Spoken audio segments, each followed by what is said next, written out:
Halo anak-anak, apa kabar? Hari ini kita akan melanjutkan materi belajar yang kemarin ya. Ini adalah bagian ketiga dari keseluruhan materi pembelajaran kita. Yuk, kita mulai belajar sekarang. Hari ini kita akan melanjutkan pembelajarannya dengan tema menemukan gagasan pokok dalam sebuah paragraf. Ini adalah kelanjutan dari materi sebelumnya tentang gagasan pokok dan kalimat utama.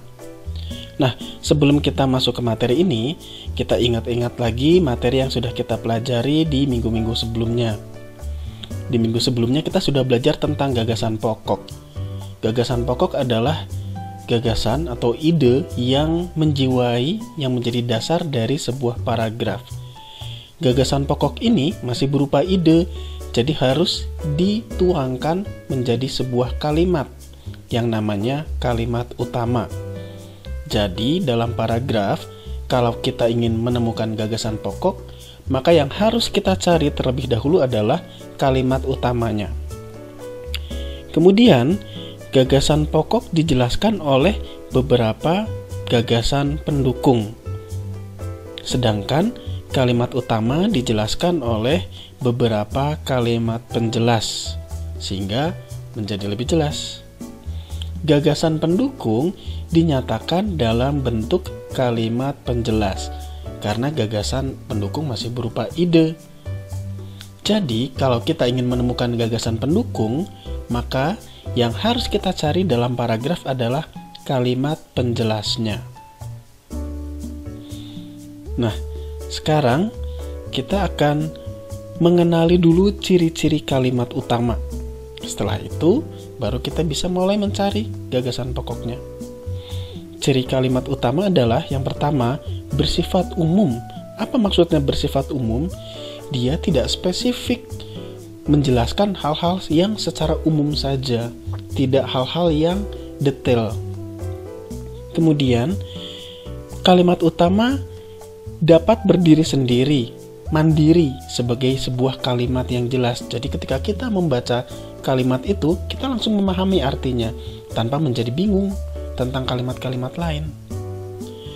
Dan kalimat utama tidak menggunakan kata sambung atau konjungsi. Misalnya dan, lagi pula, tetapi, meskipun, juga, dan lain-lain. Jadi kalimat utama hanya berupa kalimatnya itu sendiri saja. Sedangkan ciri kalimat penjelas yang pertama bersifat lebih khusus, lebih spesifik dibandingkan kalimat utama. Dan biasanya kalimat penjelas tidak dapat berdiri sendiri. Kita akan bingung ketika membaca kalimat penjelas jika tidak ada kalimat utamanya. Kemudian, kalimat penjelas juga biasanya memerlukan kata sambung, seperti dan, lagi pula, tetapi, meskipun, juga, dan banyak lagi. Kalimat penjelas juga bersifat menjelaskan kalimat yang lain. Kalimat yang mana? Ya kalimat utama. Nah, contohnya seperti apa sih?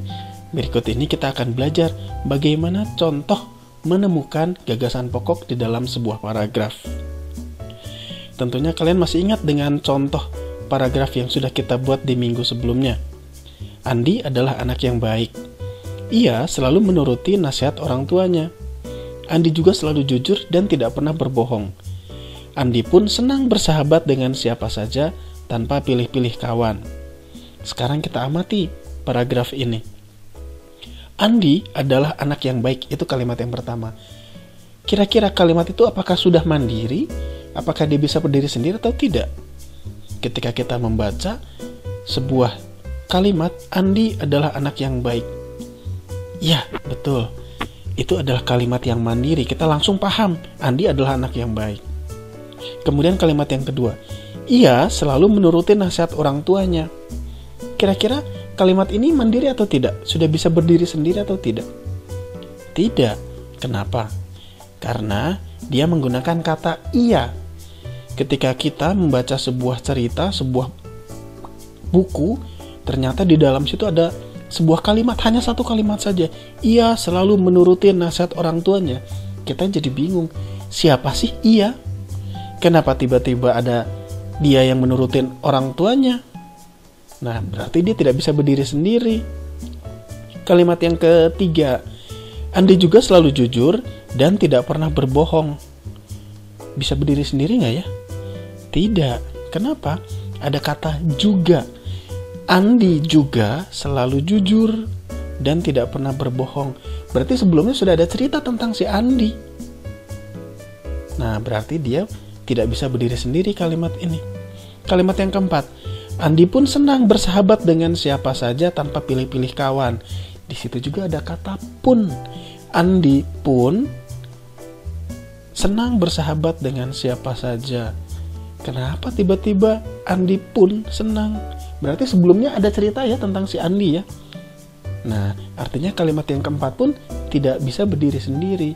Maka, satu-satunya kalimat yang sesuai dengan ciri kalimat utama adalah Andi adalah anak yang baik.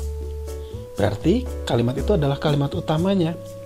Setelah kita menemukan kalimat utamanya, kita bisa menentukan gagasan pokoknya. Oh, berarti gagasan pokok dari kalimat Andi adalah anak yang baik adalah Andi anak yang baik. Nah, mengerti kan maksudnya? Baik, sekarang Bapak kasih contoh satu lagi. Silakan kalian tentukan yang mana gagasan pokoknya. Dibaca baik-baik paragraf berikut. Rika adalah anak yang rajin. Dia selalu bangun pagi setiap harinya. Biasanya, ia sering membantu ibunya memasak sebelum berangkat ke kampus. Bahkan, terkadang ia pun ikut membantu berjualan di warung. Nah, setelah kalian baca, coba diamati masing-masing kalimat. Mana yang kira-kira sesuai dengan ciri kalimat utama? Mana kalimat yang bisa berdiri sendiri? Apakah nomor 1, kalimat yang pertama, Rika adalah anak yang rajin. Apakah dia bisa berdiri sendiri? Iya, betul sekali. Dia sudah cukup jelas kalimatnya. Dia bisa berdiri sendiri, sudah mandiri. Sekarang kalimat yang kedua, dia selalu bangun pagi setiap harinya. Dia itu siapa sih? Nah, tidak ada keterangannya dia itu siapa. Maka kalimat ini tidak bisa berdiri sendiri. Kalimat yang ketiga, biasanya ia sering membantu ibunya. Siapa sih ia? Nah, ini juga masih menimbulkan pertanyaan kan ya. Berarti kita tidak bisa menggunakan ini sebagai kalimat utama. Dia tidak bisa berdiri sendiri.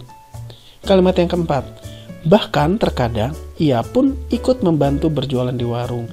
Nah, jelas sekali ada kalimat ini menggunakan kata-kata sambung. Pun, bahkan. Artinya nih kalimatnya tidak bisa berdiri sendiri. Jadi yang memenuhi syarat sebagai kalimat utama adalah Rika adalah anak yang rajin. Gagasan pokoknya apa? Gagasan pokoknya Rika anak yang rajin. Nah, jelas ya maksudnya ya? Oke. Dari situ kita bisa menyimpulkan, Pak, apakah yang namanya kalimat utama itu pasti di awal paragraf? Jawabannya bisa iya, bisa enggak. Umumnya, letak kalimat utama ada di awal paragraf. Itu namanya paragraf deduktif. Tetapi, ada juga paragraf yang kalimat utamanya justru di akhir paragraf, bukan di awal. Itu namanya paragraf induktif. Nah, bahkan ada juga sebuah paragraf yang kalimat utamanya ada di awal, tapi ada juga di akhir 2 kali.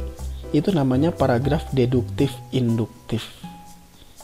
Oke, sudah paham ya sekarang ya tentang bagaimana caranya menemukan gagasan pokok? Intinya kalian cari dulu kalimat utamanya. Disesuaikan dengan ciri-ciri kalimat utama yang sudah kita pelajari tadi. Setelah itu baru ditentukan gagasan pokoknya. Oke, kalau kalian sudah paham artinya materi kita saat ini sudah selesai. Terima kasih. Yes, akhirnya selesai juga kita belajarnya ya. Dengan demikian keseluruhan materi kita tentang gagasan pokok sudah selesai. Silakan kalian tonton ulang dari video pertama supaya kalian bisa lebih memahami keseluruhan materi ini. Terima kasih banyak karena sudah menyaksikan dan menyimak video pembelajaran ini. Sampai jumpa di video pembelajaran berikutnya. Bye.